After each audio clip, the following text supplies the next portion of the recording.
Welcome back to the channel, everyone. Davey Deathray here, back to hang out with you guys on a Tuesday night. And yes, we've got our guy, Happy Sanjo, Mr. Koi, kicking it with us. How are you doing tonight, Koi? Oh, good. How are you doing? Doing all right, man. Yeah, guys, tonight we are going to talk about movies that we've both seen recently, whether they're new releases or older releases. You guys have heard me talk about quite a few of these, so mine might be a little more focused. I'm not sure, but I know Koi's got some stuff he wants to talk about with some movies that are, gosh, I guess technically ending their theatrical run here, or they just did, at least one of them. And then we've got some foreign horror movie talk planned for you guys as well, where Koi and I each picked a film to cover from different parts of the world. We're going to chat about those as well. But thank you guys so much for joining us here on a Tuesday night. It is about 10:15 Eastern. And let's see here. I'm going to jump on in and say what's up to all of you lovely people in the chat. Guys, if you're hanging out, make sure to hit that like button, subscribe if you haven't already, and share the channel with someone who you think would dig this kind of content. And if you're watching after the fact, thank you so much. Jump on into the comments, sound off on anything and everything we talk about. I don't even know exactly all the little bits we're going to get into, but let us know your thoughts down below. All right, so we got Chester Franklin Jr. What's happening, Chester? Great to see ya. Lamontre Gillard in the chat. Lamontre sharing a fun little project with me on Instagram that was one of the projects he most recently worked on. Appreciate that, Lamontre. We got Ashton Luck. How are you doing, Ashton? So good to see you. King Matthew III is a busy guy, so he can't join, but he can always jump in to say what's up. Hope you have a good night, King Matthew. We got Paula Fitzhenry. What's happening, Paula? Jay Beach is in the house. What's happening, Jay Beach? We got Brett from Good Real Hunting and Chills and Thrills, one of our Death Squad mods and channel members. How you doing, Brett? Gory Tiger is in the house. What's up, Gory? Hope you are doing well. Dean Renner, one of our great Patreon members, channel members, and Death Squad mods. How are you doing, Dean? How close are we to the next Enter the Cinevault video? Give me the update down there or over there in the chat, Dean. We got Amanda in the chat. How are you doing, Amanda? So good to see you, as always. And maybe I'm all caught up with everyone that is hanging out. Nope, we got Adrian James. What's up, Adrian? We've got Leanna Bevy Rage, one of our great channel members and Death Squad mods. How are you doing, Leanna? Let's see. Oh, and I forgot to say, Amanda is a channel member. She just accidentally signed up for membership on her kids account. And then she shows up here on her regular account. So don't worry, she's going to get that all squared away next month. We got Ryan Olashow in the chat. How are you doing, Ryan? So good to see you.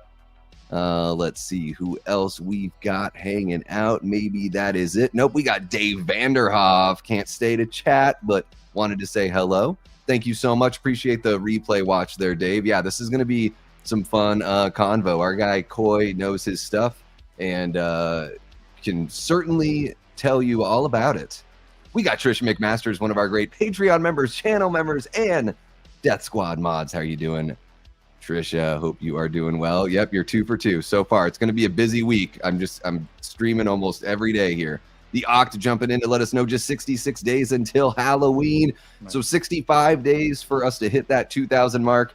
If you really, really want to see me dress up as the Alpha and do a stream on Halloween, I don't know. I don't want to see it, but I'll do it if we get to 2,000 before Halloween. We got Brad Underwood in the chat. What's happening, Brad? So good to see you. We've got the OG Death Squad mod, Jamie Hart, also a channel member. I think one of our celebrating 1 year just about within this last month. So how about that? And I think we're all caught up in the chat. Thank you so much. Yeah, Leanna, thank you. Appreciate it. Don't forget to hit that like button, everyone. We got 21 people kicking it with us. And let's see, what else do I got? Actually, you know what? I always do this at the end of the video, Koi, and I try to remind myself to do it at the beginning and the end. Thank you so much to all of the Patreon members and all of the channel members, whether you're watching live or watching after the fact. Really appreciate it, guys. I want to let the channel members know that there is a live poll for you guys to vote. Actually, there's 2. So voting on the movie we're going to watch next month for our watch party. We're going to host one watch party over there a month. So we're not going to beat it to death, but we'll make sure we rotate them through. And then there's another poll for you guys to vote on what you want the stream to be circled or centered around this Sunday. And because I've got some plans on Sunday afternoon, we're going to aim for, I believe it's going to be 2 p.m. Eastern. So if you're in the UK or you're in the States, you'll be able to kick it for that one. It won't be too crazy of a time. So having said all of that, Koi, you hit me up and you had this idea of us doing this stream here. So thank you so much for reaching out. It's always fun to collaborate and kind of shake it up, you know, with the collaborations, and to do something on a, you know, Tuesday night. I don't always go live, so it's fun to shake that up as well. So tell me a little bit about, let me bring up the banner here really quick, because I actually did prepare a little bit for us. So recent watches. Nice. So guys, right before we went live, Koi was like, I've got to talk about this movie. I've got to say my piece. And I was like, whoa, let's hold it for the, like, I want to be surprised and I want to hear it all, you know, live with you guys in the chat. So, so Koi, yeah, since, you know, you being the guest and everything here tonight, why don't you dive into some of your recent watches, whether they're, you know, new releases or maybe some old stuff that you've just recently checked out, you know, maybe for the first time, or if it's a favorite that you check out every time around this year. Have at it, brother. Have you seen F1? Yes. Yeah. Yeah, I saw that. That was a good time. You know, it's funny, like when I was a child, my mom, she took me to a lot of films, but I wouldn't call her like a film lover. She doesn't hate films, but she's not someone, she's much rather just sit down, and she doesn't watch much TV, to be honest. She's just not a big TV person, but she used to take me to the movies, and no matter if it's not something that intrigued her, she would always say, like, she was very good at judging it and being like, for what that is, being, I don't, you know what I mean? Like if it's comic books or something else, yeah, it's really well done. It was good, you know? So it's like one of these things where it's like an acknowledgement of maybe it's not my cup of tea. And I don't know a single thing about F1. Mm-hmm. I don't, and I don't know if you mentioned it, but I've never had a movie walk me through something so well and so naturally. Yeah. When I have no idea about it. Yeah. I don't get the, well, not that I didn't get it, but I've never had someone say, this is the appeal over other types of racing. This is why. Sure. Or what even just separates it? Not, yeah. Regardless of appeal, like this is what makes this sport different than the other. Yeah. I walked out. Versions. I was like, I'll probably never watch for like Formula One racing, you know what I mean? Like I'm not converted or anything, but I had as good of a time. I think it was like the personification of what you're supposed to have at the theater, where you just walk out and you're like, yeah, it was fun. It was good, you know, however long, 2.5 hours, 2 hours. Yeah. Quite a bit of time. It was like quite a long movie. It was. Yeah. They probably could have shaved a little bit out of there, but I get it. Like they, you know, I can't remember the guys. It's like, what is his name? Like Joseph Kosinski or something like that. It's the same guy that did Top Gun Maverick. And the thing about, you know, those two movies have something very similar where they really put you there. Like you feel like you're in the planes, you know, the fighter jets in Top Gun Maverick. And in F1, you certainly feel like you are in all phases. They put you in the car. They put you with the pit crew. They put you with the management team. Like you really feel the intensity. And it's easy to buy in. And F1 kind of reminded me almost like a Rocky movie, but with racing. Yes. You know, like how many people love Rocky, but they don't watch boxing? Sure. I mean, it is a very common, you know, one of my grandma's favorite movies is Rocky, the first Rocky, you know, she's probably never watched or paid for boxing in her life, you know? So it's just one of those things where you know, I'm going to be honest. I feel like that when I was growing up, you know, late 90s, early 2000s, I feel like there was a lot of that where even in the video game space, like I would play snowboarding games, or I'd play like, you know, there was one that was like a scooter game where you'd like, you know, do like little skate tricks on a scooter, because I think extreme sports had its moment and everyone was trying to capitalize. And this feels like a movie from back then. It feels like a movie where it's like, this feels like it almost takes place in that late 90s kind of, like almost like it's a better movie, I think, but than the one I'm about to reference, but it's almost like a Days of Thunder kind of feel, you know? Sure. Yeah, definitely. Like it just trying to sink you into that world, you know, and you get to live in that space for that, you know, 2.5 hours. And this one even had a little bit more of that. Maybe it's a bit more of like a Creed vibe, because it's like an older guy that's like bringing up a new guy in the sport, you know? So but it certainly has that. It brings that same kind of feel. And yeah, the intensity. I saw it in the Dolby Cinema. I'm not sure which theater you went to for it, but my ears were like tickling from the rumbles of just the sound design. But then also like Hans Zimmer's score was really good. Like that was one thing that really stood out to me about F1. I mean, there wasn't any part of it that was bad or lacking, but man, the music, I was like, dude, Hans Zimmer just like does no fucking wrong. Like throughout his entire career. Like go back to like Thelma and Louise and he's killing it. And it sounds nothing like Pirates of the Caribbean, which sounds nothing like Man of Steel or F1. You know, it's like, it's interesting. He's gone through these phases and just is amazing every single time. He might be one of the best like film composers of all time, you know. I think he's the most diverse and I think he's got the biggest spectrum for sure. Like John Williams does a John Williams thing, Alan Silvestri, there are so many great composers, but there is something Hans Zimmer, like you might not know it's him until you read that it's him, just because he's had all those different flavors. Because Thelma and Louise is like blues guitar. It's like, you know, it's like clean, like blues rock kind of. There's just like whatever he wants to do, he can do it. So yeah, that was one of those things where I'm like, man, I'm really digging the movie. Plus, you know, Brad Pitt is very charming in the role. It's got almost every line that he says is some sort of like wise old man kind of quip. Like they really nailed it with the dialogue and everything too. Yeah, F1 was fun, man. And same as you, like it like taught me about the sport. Like that's the cool thing is like you can go in knowing nothing, they will teach you as you walk. It's almost guided, you know what I mean? It's very well thought out on how they do it very slowly throughout the film too.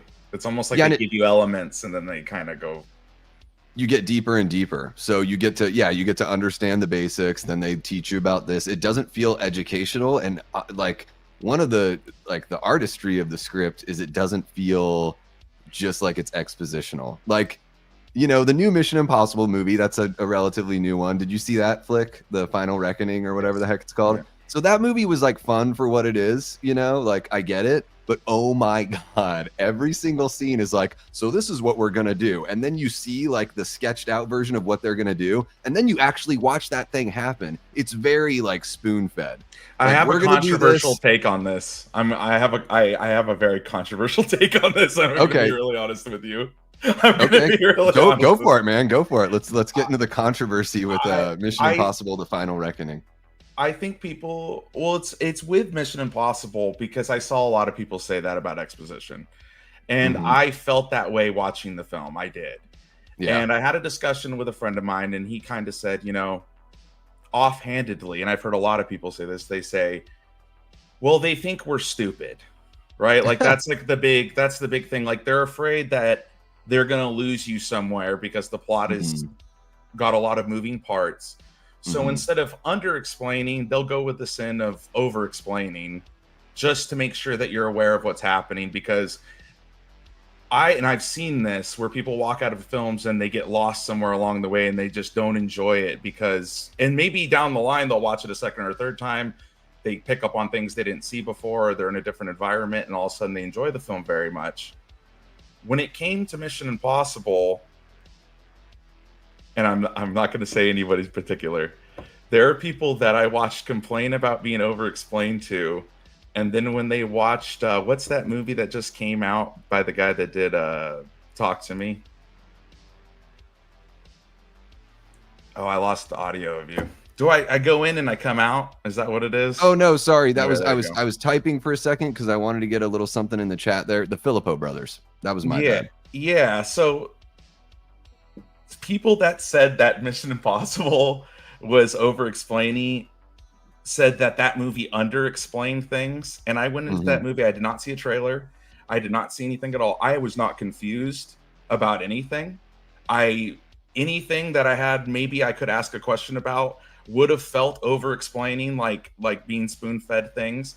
I actually feel like they gave, without having what I call the internet scene where you Google like a bunch of information about a monster or something like that, without having that moment, that would have been wild. You know, that I feel like the tape was the exposition. There's a point in the film where they show a tape. I won't say just for spoilers, but That's the exposition. And any questions, if it was a movie that clicked, whatever magic makes it click in someone's head, if it clicks for them, they'll say, oh, it's better to not explain anything, and that's their justification. But if it doesn't click, if the movie doesn't click, they always say, oh, it's too vague.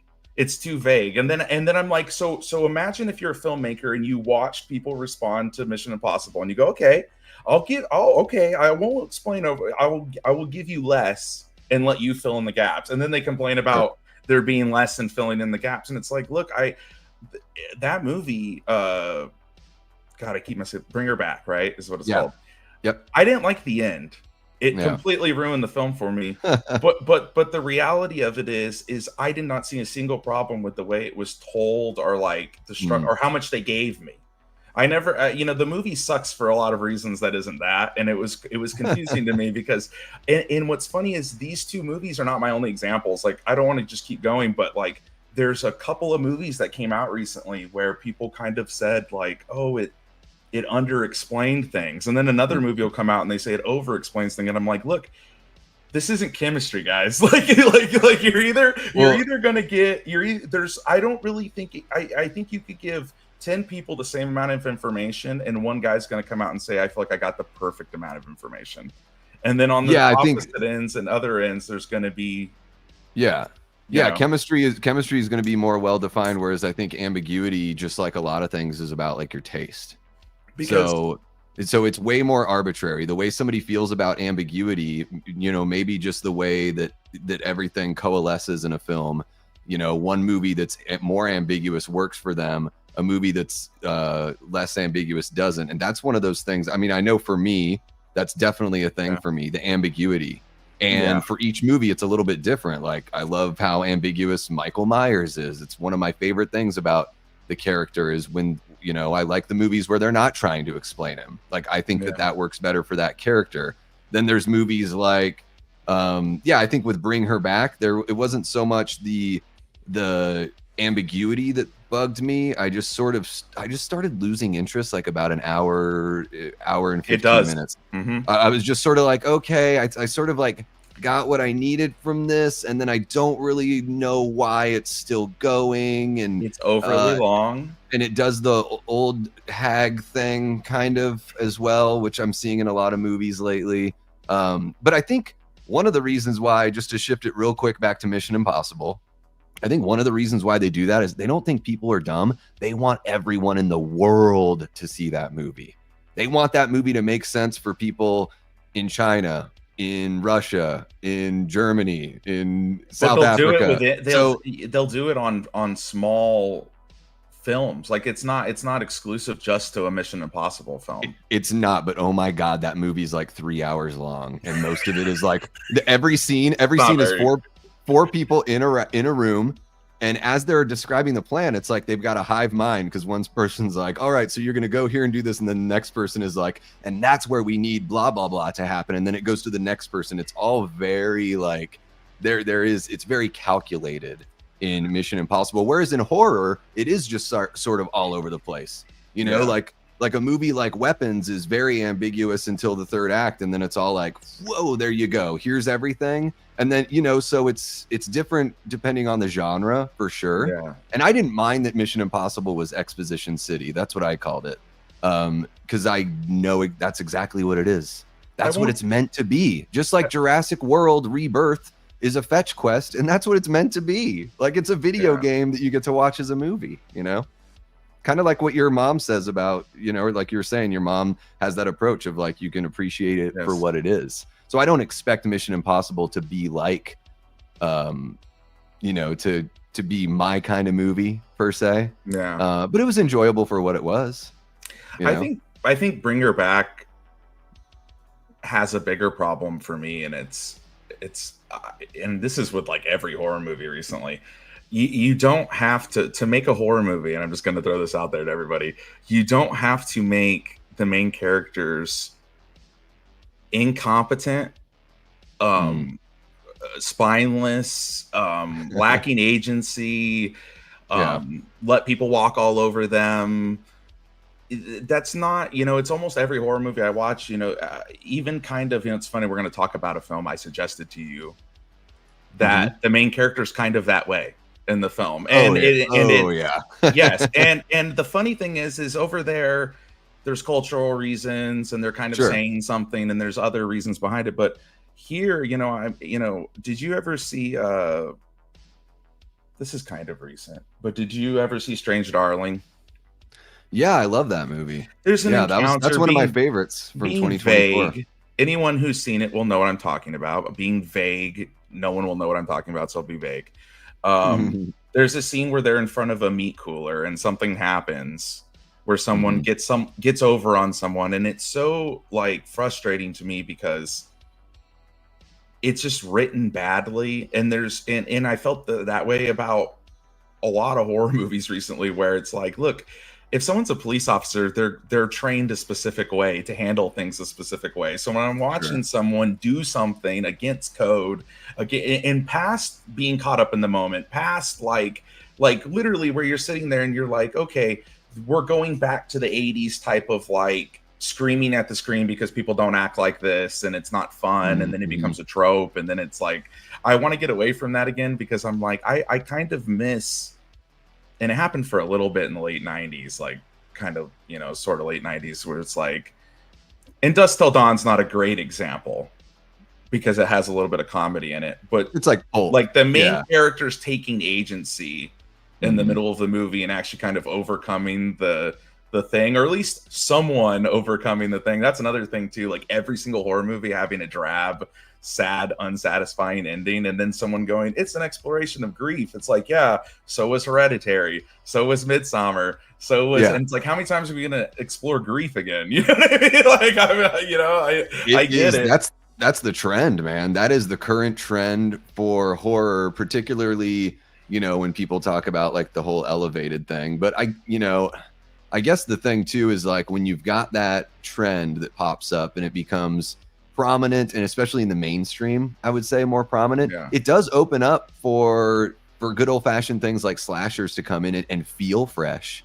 You know, I think that's the one plus thing about, if you ever get tired of a trend, usually maybe you liked it at the beginning, then it gets tiresome, and then the thing that was tiresome 15, 20 years ago can feel fresh again. So it's just this cyclical sort of thing. But I totally get what you're saying. I mean, to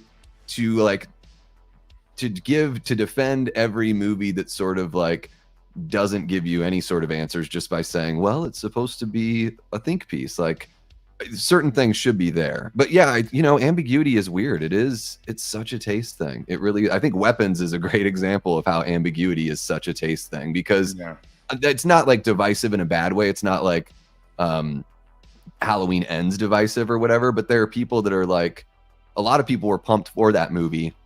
And I would say half of those people ended up just being like, thought the movie was okay, and the other half like absolutely loved it. So there is some sort of divide there, although it's not like, oh, I hated that movie, you know? Yeah.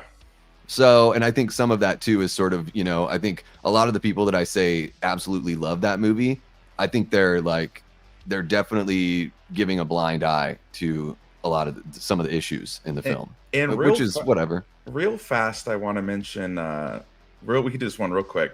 Strange Harvest, and I want to ask you something. Oh God! Damn. I want to ask you something. I'm going to put you on the spot right now. That fucking movie. I want to have a real conversation. So let's cut out let's take your opinion and my opinion, and let's move them aside, and let's not even reference that right now. Like, let's not say I like it or you dislike it.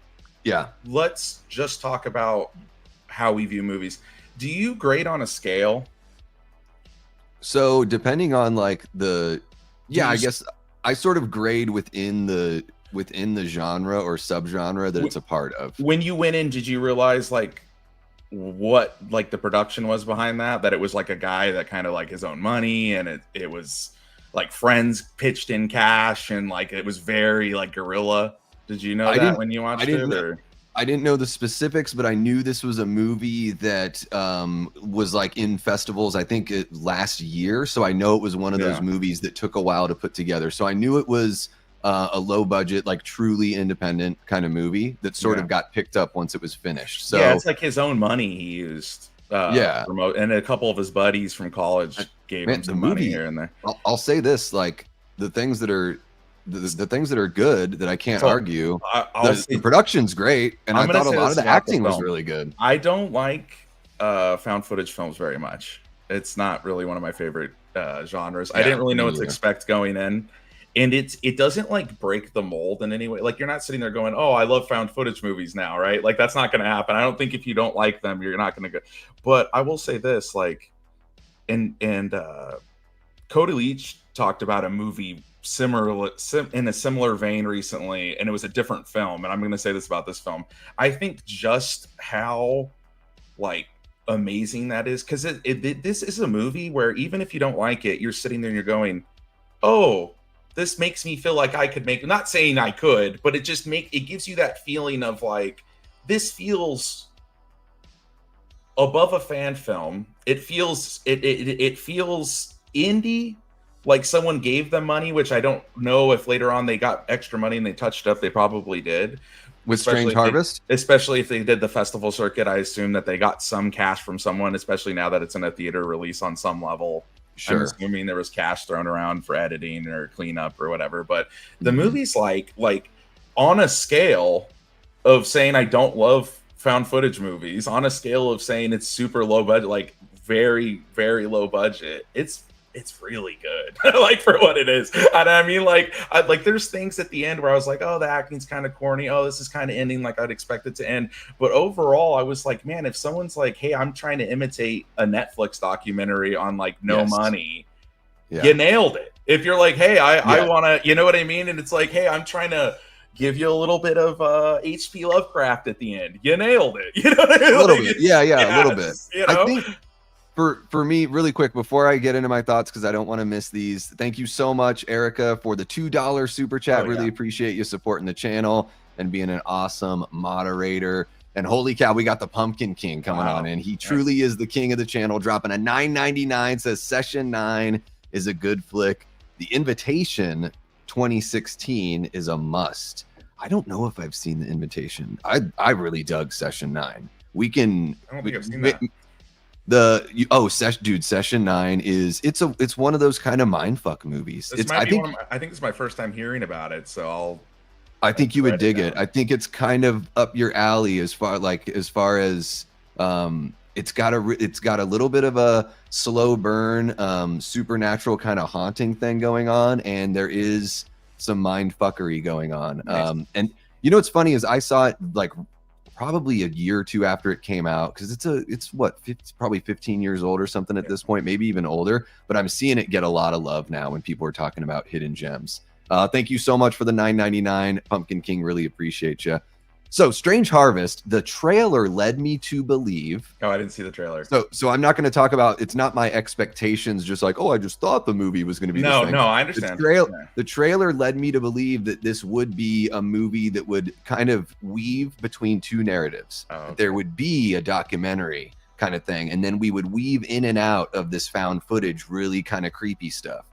Ultimately, the film peppers in the found footage stuff. It's pretty much like a one camera documentary. Like 90% of the movie is people being interviewed, you know? So ultimately when I went and watched the movie at the theater, I was like waiting for it to kind of like, I understand. Sort of switch tracks and jump back and forth. I thought that would have been a really interesting way to work in found footage for someone. Are you talking almost about like the Leslie Vernon kind of movie where at the end it goes full regular movie for the last 30 minutes? Or? I think that does it better as far as like that kind of narrative, you know, goes. So Strange Harvest, it's really weird because I'm like, man, they've got a lot of really good things working for them. Like they've got a creepy idea for the killer and how he operates. The iconography was really nice. I thought most of the acting was good. And I thought as far as the writing goes, I'm like, I don't really have an issue with the writing. It's more so like the way that it was presented. I felt like they had no hooks for me. So the whole time I was watching it, I was waiting to be hooked in. I never got any of the hooks. So I was, you know, by the end of the movie, I was like, fuck, that was so unsatisfying. And I think what they expected the hooks to be was the aftermath of each murder that you kind of like, oh, this is what we stumbled upon. Like that's supposed to be, I think, what they thought. And that's why I'm saying it really leaned into the Netflix thing. You know what I mean? Where it's like, because it, like you said, it never really goes past documentary presentation of like, this is almost like you're just watching clips and news footage and kind of, you're not even in the moment of the kills. You're kind of just showing up after to a pool or whatever, you know what I mean? You know what I mean? Like with some stuff in it, you know what I mean? You're just like, all right, like what's happened here? So and they've got like, I get you. They've got some seeds there. I do think that this filmmaker could, you know, if the group behind this ended up making something that was fully backed by even a small studio from the get-go, I think they could do something better. So I am encouraged at least by that. I just try to be nice about it, even though I didn't like the movie and the movie didn't work for me. I'm not a total jerk. Like I've never made a movie. I never thought you were. I was just wondering because you seemed when you came out, I was like, I was so hesitant to say anything negative because I'm going to be real. I didn't love it. Like, I don't know if I'd watch it again, but on a scale of, it's almost like when someone does something and you're like, you know what? I didn't enjoy that for whatever reason. It maybe just be me, but it's like going to a restaurant, having really great Mexican food or just like some kind, you know, Chinese food, and then being like, I don't like Chinese food, but I can tell you that was a good plate of Chinese food. I just don't love Chinese food.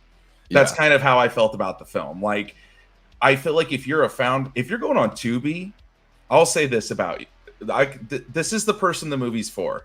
If you dig through the depths of Tubi for a found footage film that's really good, this is like the top of the pile. This is I would say, like, if you love that kind of stuff and you're digging through Tubi to find it, this is going to be towards like the top of the good ones. I feel.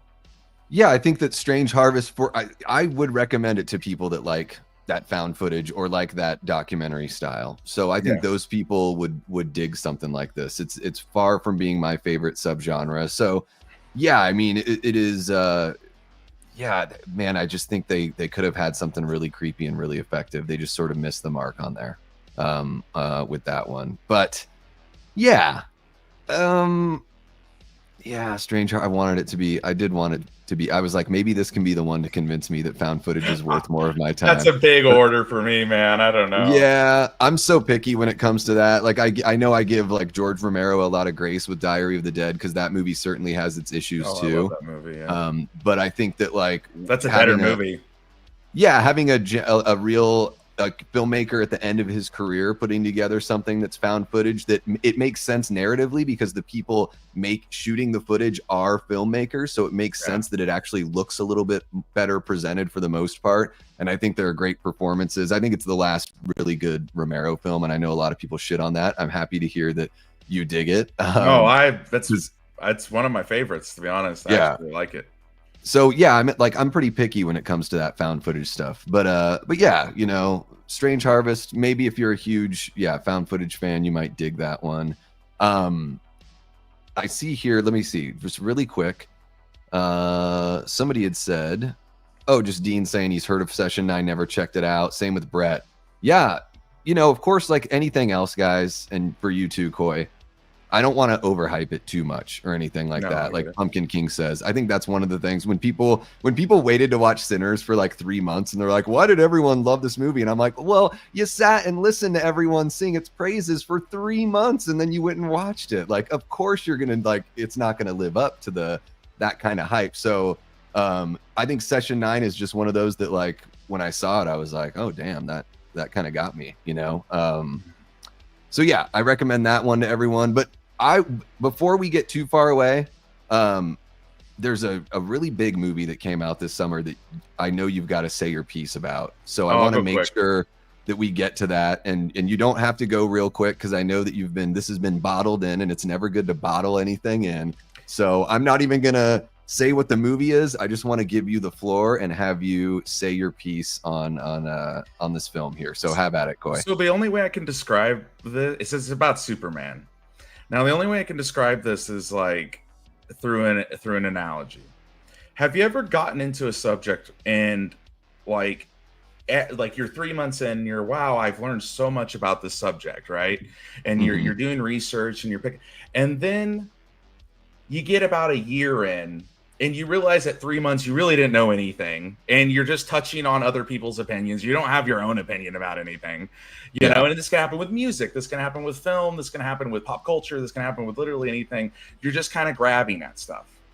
Now, regurgitating other people's thoughts. I've been unhealthily tapped into, and my brother thinks it's funny that I do this because I don't agree with all these people, but I listen to a lot of the grifters and the this and the Snyder Bros and and on all sides. I listen to everyone. I'll watch me too, enter big stream that says things that people are very unhappy about, and then enter other stream. You know, I'll watch a guy who praises the MCU and then another guy that calls it the MCU. Like, I'll do both of those things. Yeah, and that's just that's the kind of person I am. Yeah, me too. Now, if you're, and I don't really want to talk about Superman, I just want to talk about the reception of Superman. So there's a streamer that I watch that's, I think, a little bit older than you, or the same age as you. And he made a video about Superman, and a lot of other, he kind of made other people in our circle that are 40s and up make videos about Superman. Now they just go see a Superman movie, and then their buddy goes, oh, did you know there's all this controversy about the Superman? So they Google what's happening. They're like, watch a video or two, they watch somebody talk about it, and then someone says Snyder Bros, this and that, James Gunn, and they start filling in gaps, right? And then they come on stream, and then they'll say something like, oh, because they'll enjoy the film. They'll say, oh, Snyder Bros are blah, blah, and I'm sitting there and I'm just like, oh God, it's like watching your like grandpa who doesn't understand a situation that like comes in and he's like, and I went into streams with people who were really educated about movies and film and the way Marvel is right now, and they don't do the MCU thing, and they don't do this. They're just trying to be as honest as possible about the box office, overall box office, not just comic book movies. And they pegged that film 3 months before it came out at about 500 million to 600 million. They were trying to be as honest as possible, and they said, no way in hell this movie makes 7. You were in a stream, and I won't say the person's name because I love this person and I don't want to pick on them, but I won't say, you were in a group stream with like 7 people, and I mentioned the box office, and I said, there's no way this will hit 1 billion in any way, shape, or form, and they're lucky to hit 7 with this soft opening. And someone in the thing said, oh, soft, like, how is this soft? Like, kind of like, because they're, and it's not his fault. He's responding to what he thinks he thinks I'm like a Snyder bro.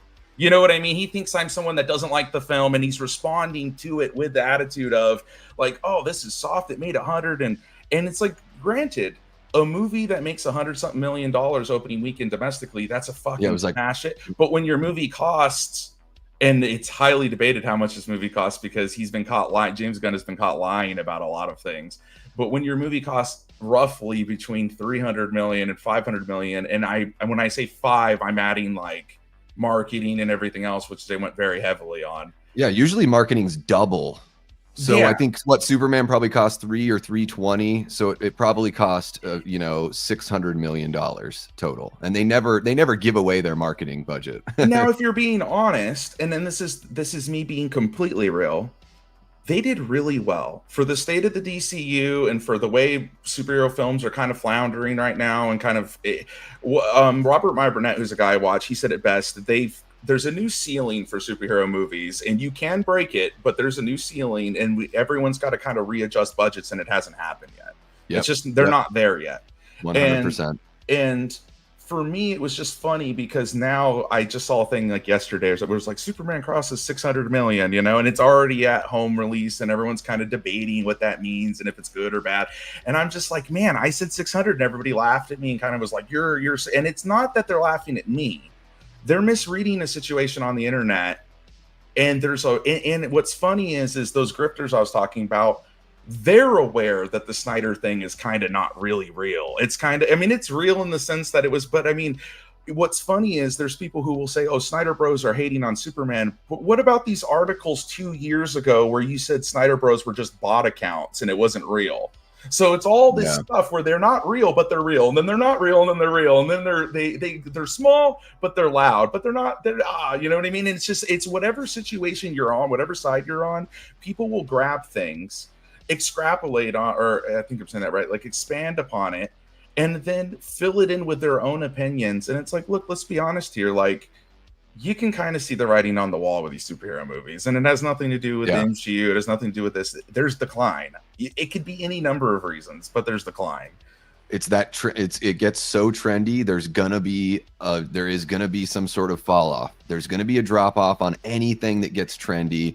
They're always going to, the way capitalism works is like, oh, we're making more money, let's spend more money. And then when that breaks, you think, oh, all we need to do is we just need to spend a little bit more and we'll get there again. And it's like, right. Well, no, I think we need to focus on like the story. And then, I hear what you're saying. I think when all's said and done with VOD and when people end up purchasing the physical copies of the film and everything, that maybe Superman finds a way to get to that 700 million, like box office, VOD, physical copies, maybe, but that's barely making a profit if it cost. Yeah. And I know, like, we're talking about crazy amounts of money, but if you're making, if you get 700 million on a movie that costs you 600 million, that's not really a wild success. And then especially if you compare ticket prices now to ticket prices when Man of Steel came out, Man of Steel is still more of a profitable film. And how diluted than James Gunn's Superman. And I'm gonna say this, people will go, it's gonna make money, it's and it's like, look, guys,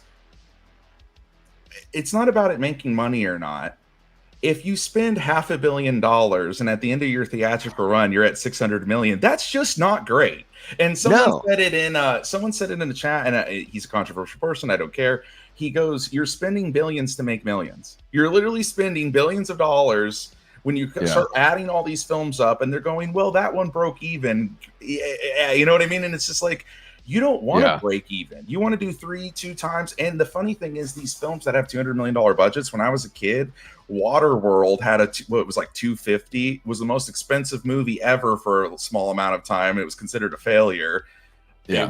It was completely overblown and over budgeted, and they had to build a set in the middle of the ocean that got destroyed multiple times, and they had to keep rebuilding it. Yes. And now you're doing it mostly on computers, and it's costing more than that movie. Yeah. And it's almost all on a green screen with actors just standing with sometimes they don't even have costumes on. It's their suit is a green screen. And it's just, to me, it's just like one of these things where I'm like, look, and this kind of just goes with the state of the world, to be honest. Things have gotten so expensive where it's like something has to give at a certain point, because and Frank Grillo, do you know who that is? He's an actor. Yep. He was in a thing. He goes, look, you can make a movie that costs $20 million. I can get you 90. You know what I mean? With these films, but they don't want 90. They want to spend 250 million to make $1 billion. They want that 3 times and saying, oh, we made $1 billion. There's something about that to them that has become a drug. I think it's definitely this sort of like dick measuring contest of like, we're going to spend the most and make the most. So they just want to prove it to the world. These studios. Now Marvel's chasing it. I mean, fuck, dude, like Doomsday is going to cost at least 750 million to make. With how much they're paying the actors, Robert Downey Jr. is getting paid like 80 million. It's been reported. The Russo brothers are each making 40 million for directing. So there you go. There's $120 million of your budget for 3 people.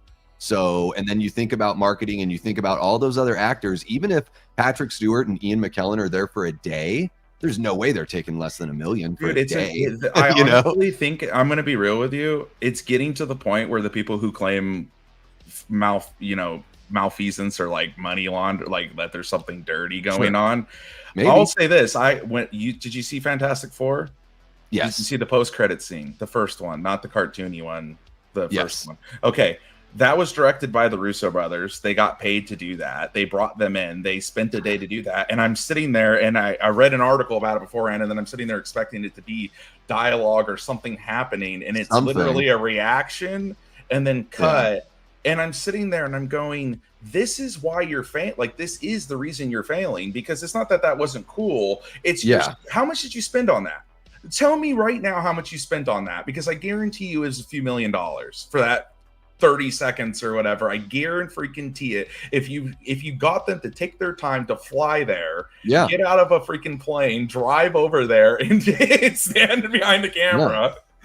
$5 to 10 million, depending on who was wearing the Doctor Doom outfit, which I'm sure was just some guy. So, it is one of those things. Like, you couldn't have had the guy that directed. You couldn't have had Matt Shackman direct that scene. Like, how would it have looked different? he could have just taken notes from the Russo brothers. They could have knocked that out in like a handful of hours, probably, just while they're filming the movie. So yeah, you don't need the Russo brothers for that. But it is, you know, we're seeing how we've always known that Hollywood is kind of like a private club, you know, and so yeah, there's definitely these deals where, I mean, man, we see it a lot with Disney, unfortunately. At least the Russo brothers, they are like more than capable filmmakers. They've shown, you know, before everything that we've gotten into, like Captain America Winter Soldier is a fantastic movie. That one's going to stand the test of time. They directed that one, and it's probably the best one I've seen them make as far, you know, just as a whole piece. I think that's the best movie I've seen them make. Not as grand of a scale as the Avengers movies they did, but, you know, you start thinking to yourself, like, are we just giving people movies now because we like them? Because that's the way like Kathleen Kennedy runs Star Wars. She's just like, I met this person at a cocktail party and I want to give them a Star Wars movie. Do the Russo brothers deserve $40 million each? Well, what have they done outside of that that's worth that? Nothing that's been successful. They had that bomb on Netflix, that Electric City or whatever it was called, with was it Chris Pratt and the chick from Stranger Things or whatever. So that one was a complete bust. So yeah, I think within Marvel, they've earned their stripes because they've made a lot of movies with Marvel. So I get that they're like the Marvel good old boys. I don't see that way. You gave them one of your best franchises, and they did a pretty good job, and it made money. It did what it was supposed to do. You know what I mean? Because there are people now that the dust is settled and the shiny new thing is worn off. How many people are coming out against Endgame now? How many people have you seen slowly start to go, you know what, I don't think I like Endgame very much? I've tons of people lately. Well, tons of people. The issue with those movies is, like, if you don't end it there, then you're sort of saying that whole thing was pointless. Well, not even that though. They're just like, now there's a multiverse. But they're just bringing up what they did with Fat Thor. They're just bringing up what they did with the Hulk. They're just bringing up because that's the start of what a lot of people started to not like about those films. We haven't really had the Hulk the way he was supposed to be since that movie. You know what I mean? Because they changed him into Smart Hulk, and then he kind of just is.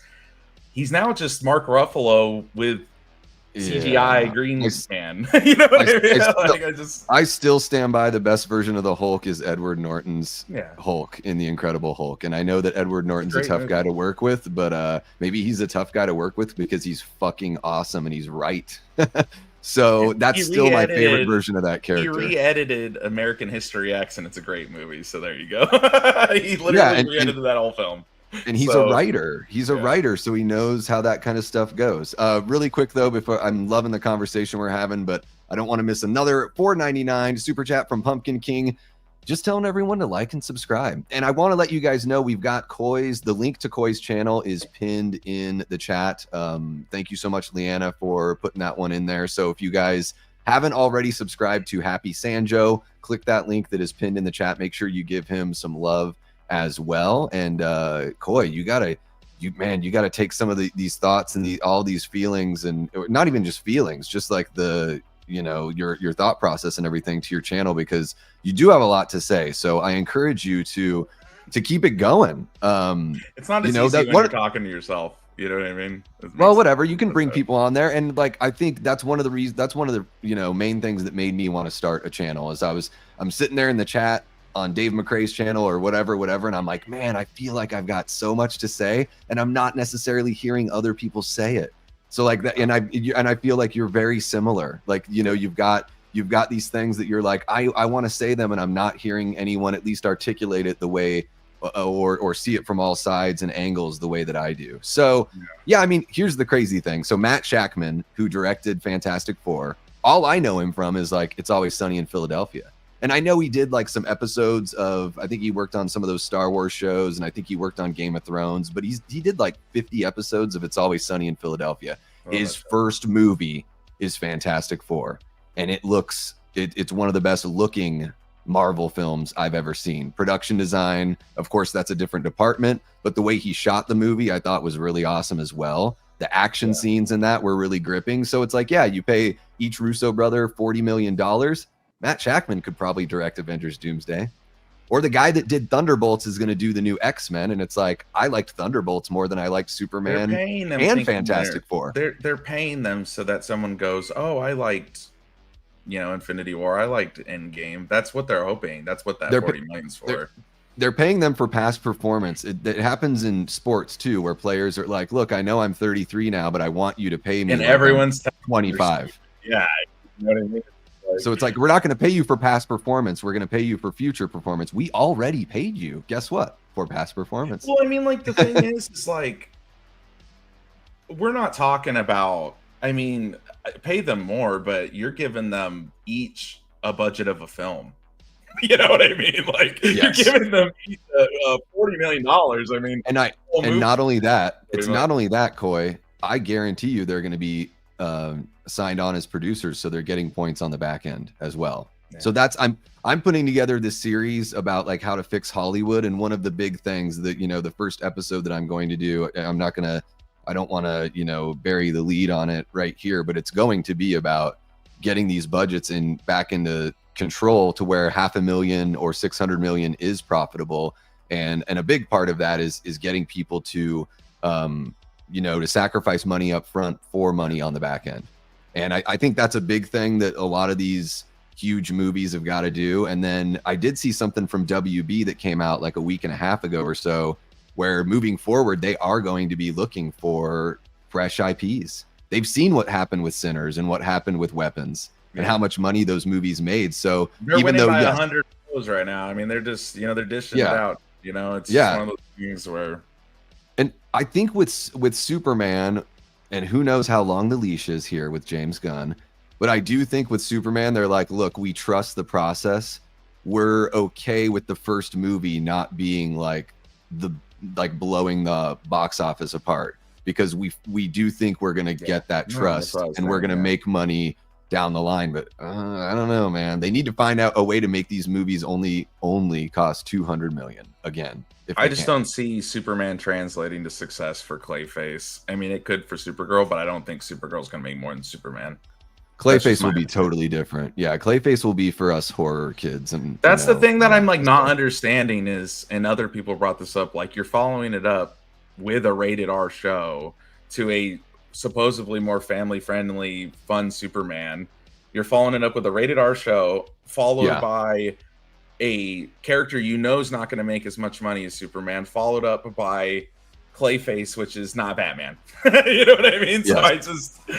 So I've told people, I think, and I'll put my money where my mouth is. I think that Batman's going to come sooner than we think, to be honest.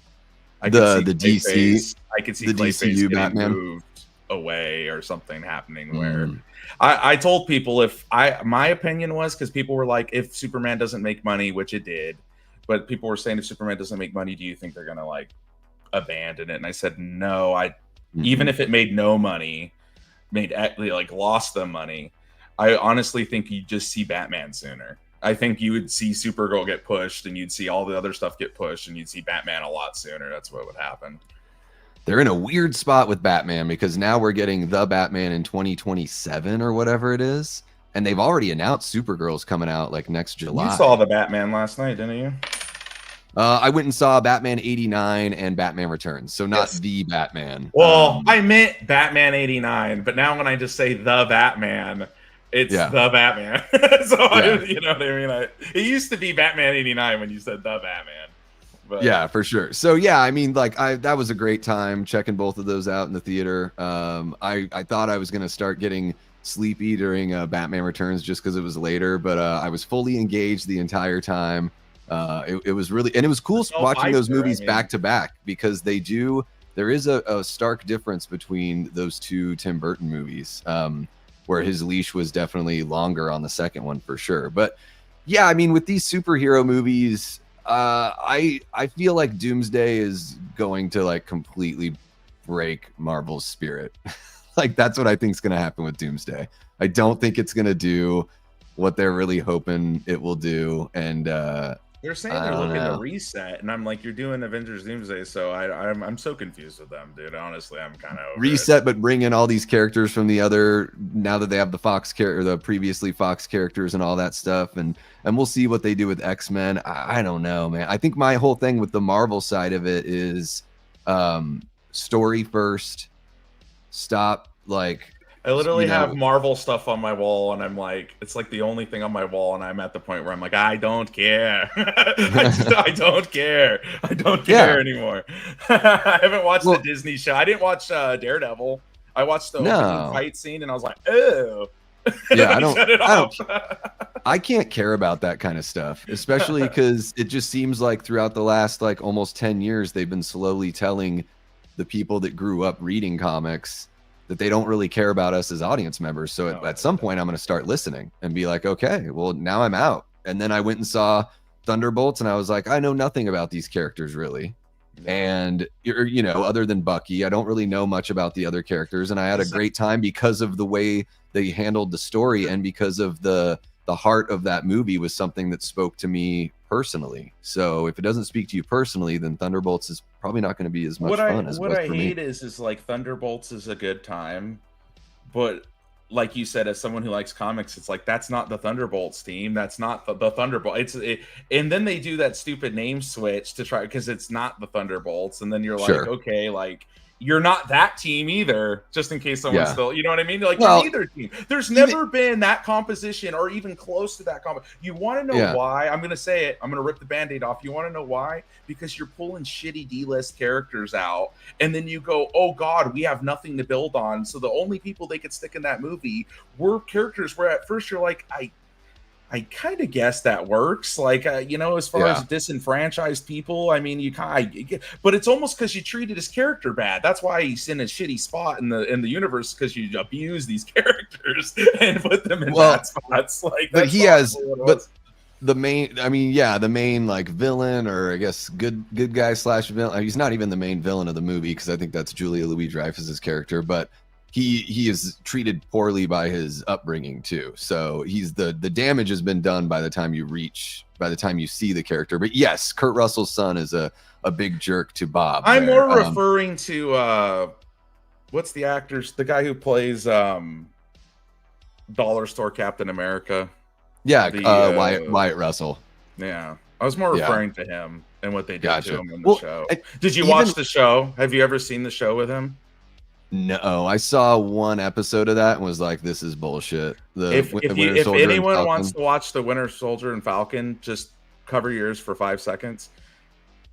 He decapitates someone out in the middle of like public in front of everyone. He chops his head off with a shield, and I'm like, okay, now he's my hero. He's my hero, everybody. This is a hero. You know what I mean? And it's just like, what, I don't care what mental health story. It's like this guy chopped someone's head off in front of a crowd of people because he was essentially going through what was basically roid rage.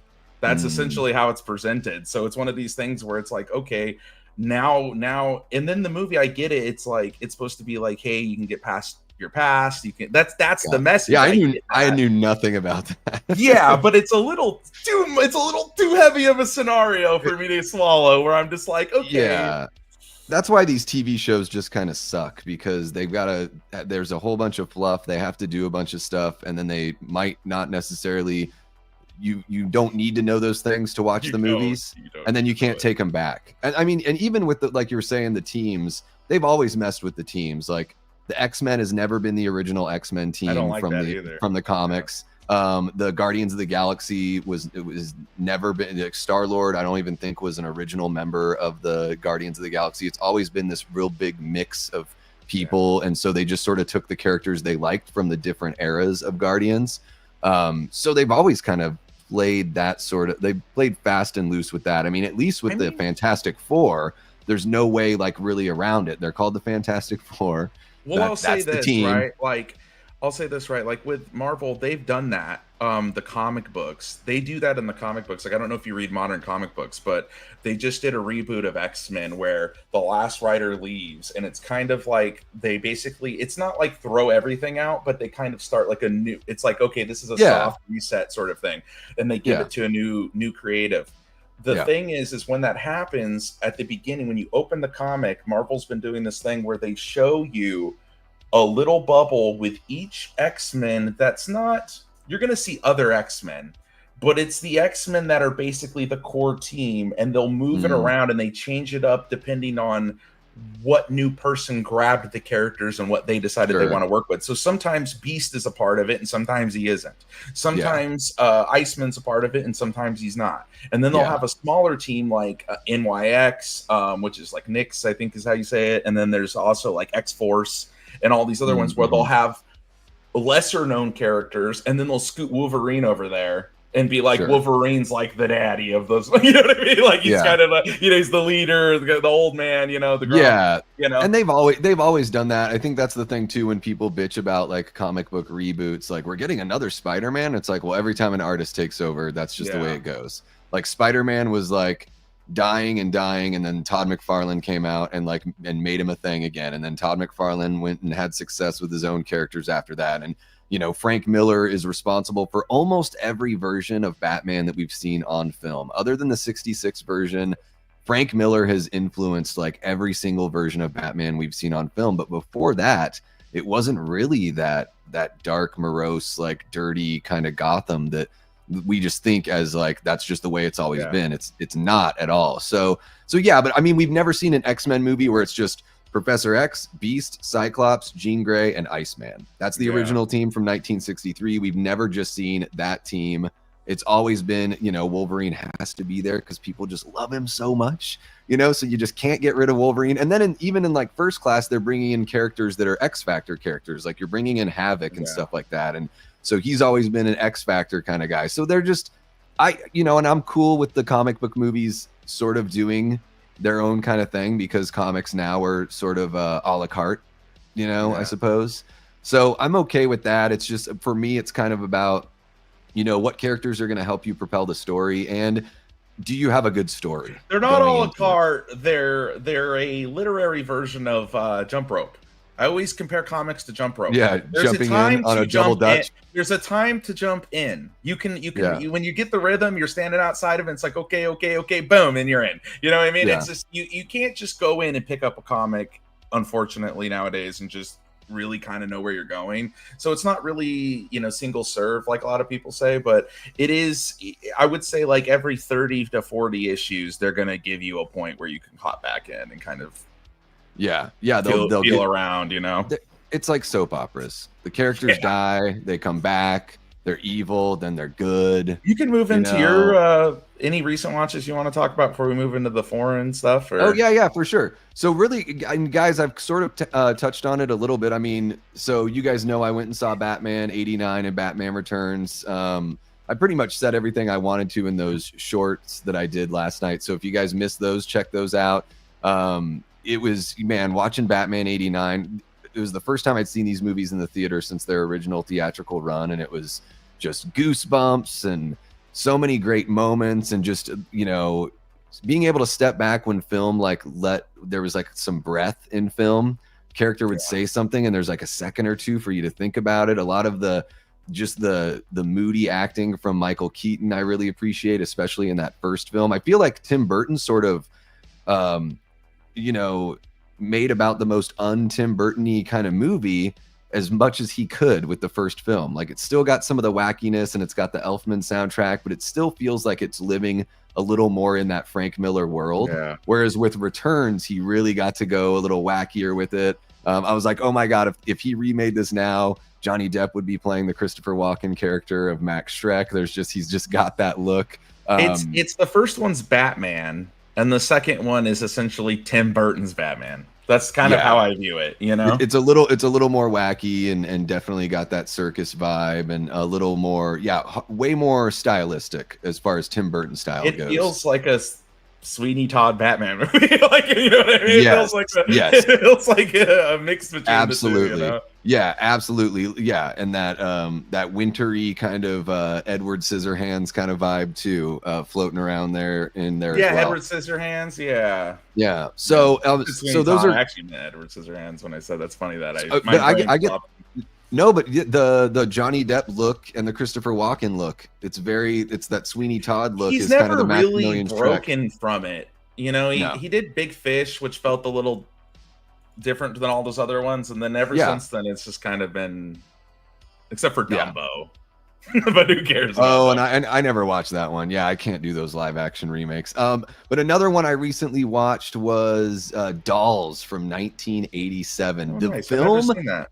Dude, the VHS box that just like, I was the kid that we would go to this little mom and pop video store in my hometown, and I would like veer off from my parents and I would just walk through the horror aisle and just be like, because I couldn't rent the movies as a little kid, but I could look at the boxes and just be creeped out and wonder what they were about. And man, that Dolls cover is like etched in my mind as something Charles that freaked Band, me out. isn't it? Charles Band, and it is a Stuart Gordon directed film. Nice. So he did like Reanimator and a lot of that H.P. Lovecraft stuff. Castle Freak.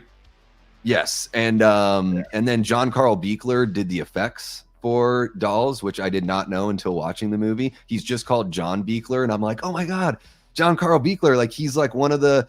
I feel like he's one of the effects guys that doesn't get as much praise as, the Stan Winstons and Rick Bakers and Rob Bottin and Tom Savini. But I love John Carl Buechler's work. And what really stood out to me watching Dolls for the very first time, it's only 117 or an hour 17 minutes, which is amazing. And so it's a very economically told story. And it is like a great, even though it's rated R, I don't really know why, other than the blood. And the blood is most of it's just like in the environment, not so much like gushing blood on screen, but it feels like a really long Tales from the Crypt episode. Yeah. It feels like something that is like a great gateway horror, something good for like, I think kids could really get behind a movie like Dolls. And there's some charming performances. There's some over the top kind of quirky, dorky performances, but overall, like the movie, I would say was like very charming. And I this is crazy to say this about Dolls, but something I could definitely go back and watch another time when I just want something like light and fun to put on. The stop motion animation, which I'm guessing John Carl Buechler had a hand in. I don't know if he handled the animation himself, but all of the dolls and all of the effects looked really pretty damn impressive. The dolls have these bloodshot eyes, which is just really freaky. But yeah, Dolls was really fun. And as a kid, oh my god, I would have been so scared of it. And then watching it as an adult, I'm like, this is so easy and fun. Is it kind of like the Puppet Master movies, or like in a similar vein? It's got a little bit of that vibe because of the little, stop motion kind of creatures. Mm-hmm. So there's a little bit of that vibe. It's not as like Puppet Master's a little more sexy, a little more adult. Okay. It's got a little bit of that element going on. But you're saying Dolls is rated R, but you're kind of like, I don't even know why. I was blown away it was rated R. I'm guessing just because of blood. Maybe there's some language in there, but there's no like not like Charles Band to give R, you know what I mean? There's no nudity or like over the top gore. It's your classic like, that someone's car gets stuck and they run up to a mansion in the middle of a storm, and there's like some kind of creepy old people that live there, and they live in a house full of dolls, and it's also kind of a tale of morality sort of mixed in there as well, that actually has some kind of heartwarming.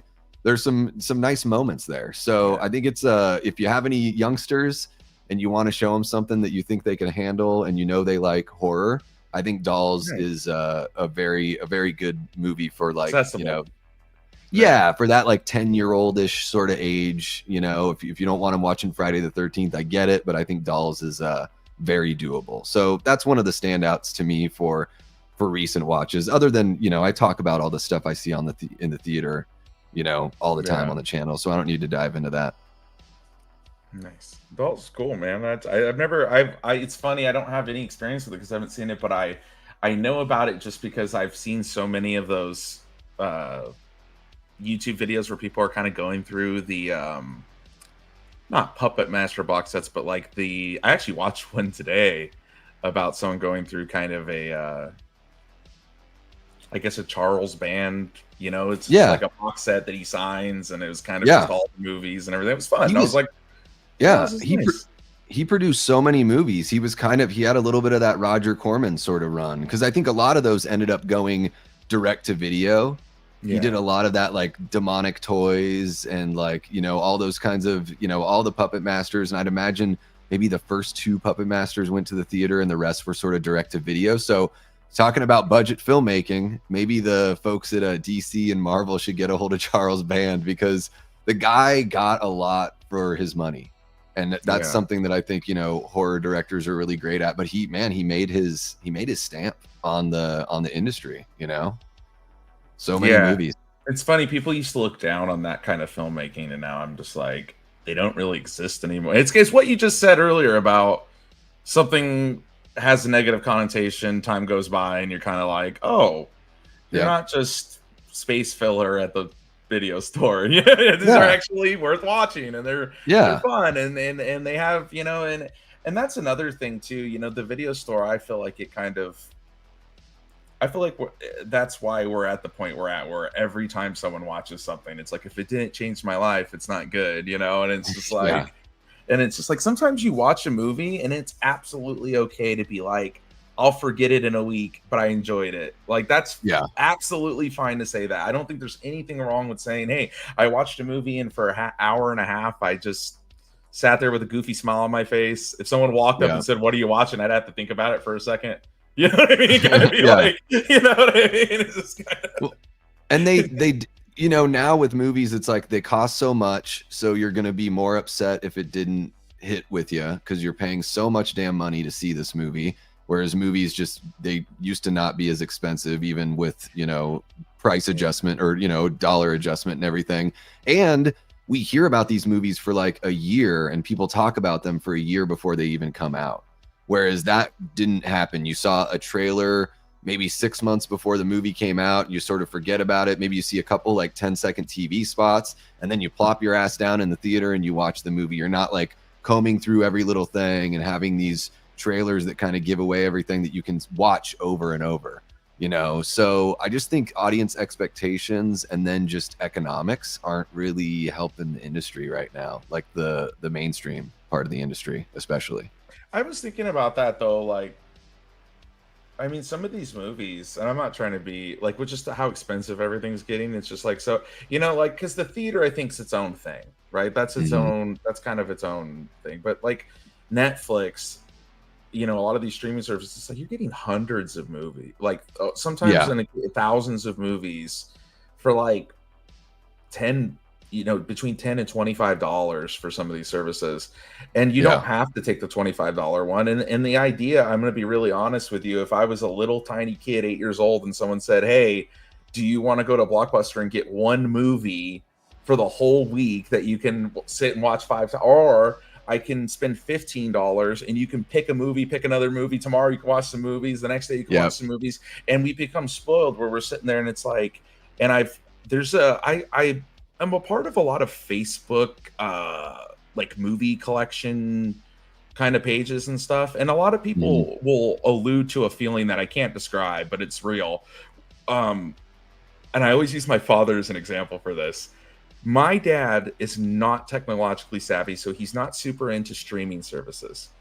And he always will like go through a streaming service and there's things he loves, but he gets like paralysis from the choice option where he won't pick it. And I go, Dad, if that was playing on TV, you'd sit here for an hour and a half with your butt glued to the couch, but you won't pick. And then he'll leave streaming and go back to regular TV. Now, 1 week, and I always bring this up as a case study.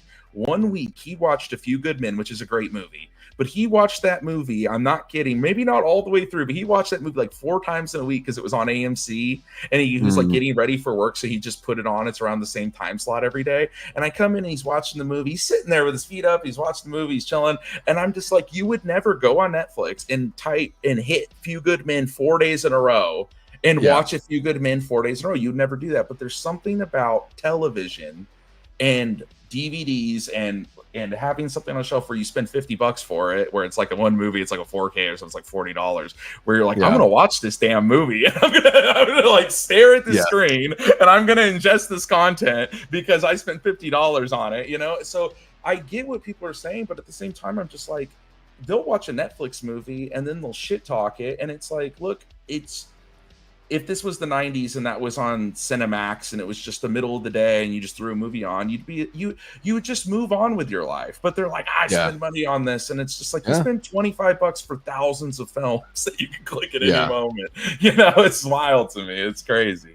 It is pretty gnarly. And then I think there are some people that are just like, you know, on the opposite side, they like everything they watch. And I'm someone that has a huge movie fun. collection. I have a very upstairs. I even have some back there, but I have a huge movie collection. It's like, part of me is like, I get the physical media argument, which I hate to say this, and that's something that I honestly think. I think physical media is like, you know, it's funny. Like, if you track vinyl, like I know vinyl's having a resurgence, but there was a period people would have said it was dead.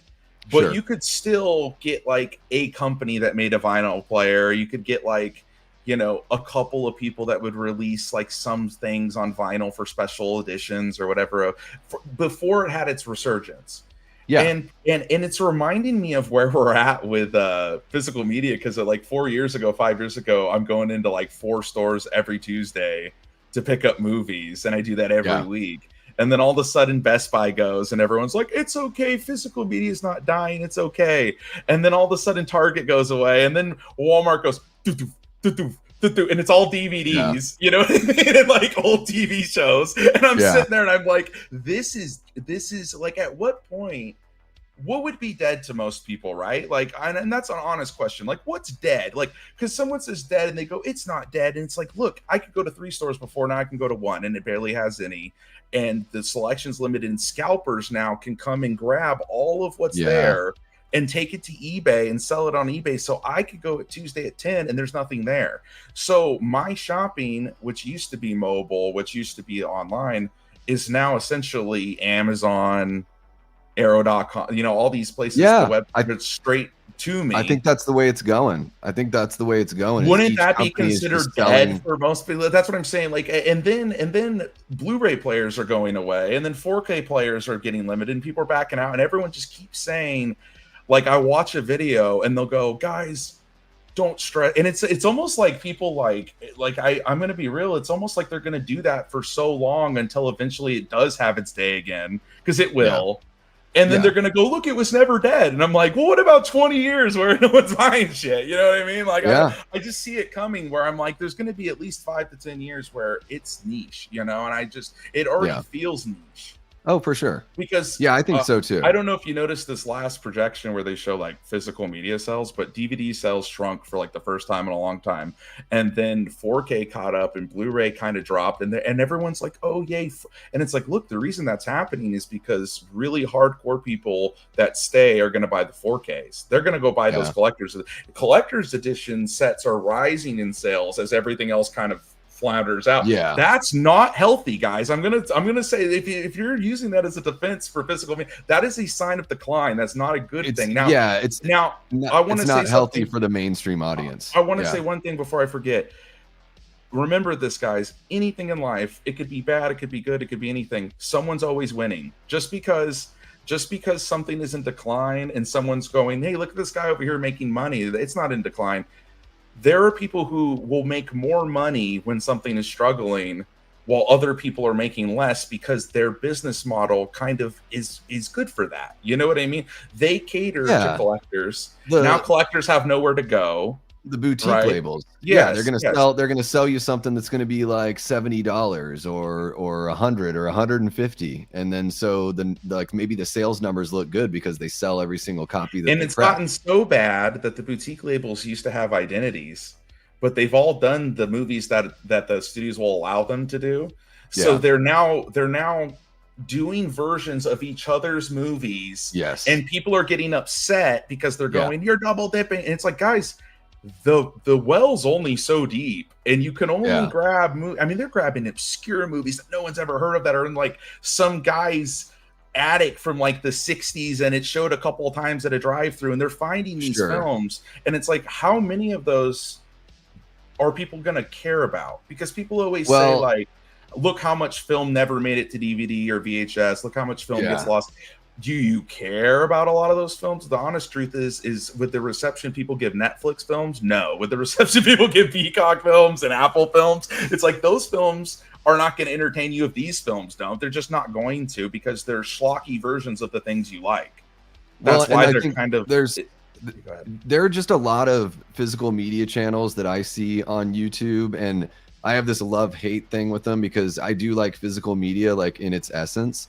But man, I see a lot of people that are like, they drop $80 for a movie they've never seen before. And now all of a sudden there's this fandom for this movie that no one's ever talked about for the last 35 years. And someone will buy this copy. I'm so happy to, or I'm so pumped to finally watch this movie. They already spent $80 on this thing that they've never even seen. And and really, to me, it's sort of like, it feels to a certain degree, and it's not every single physical media channel. I know that some of them are like tried and true music or movie fans.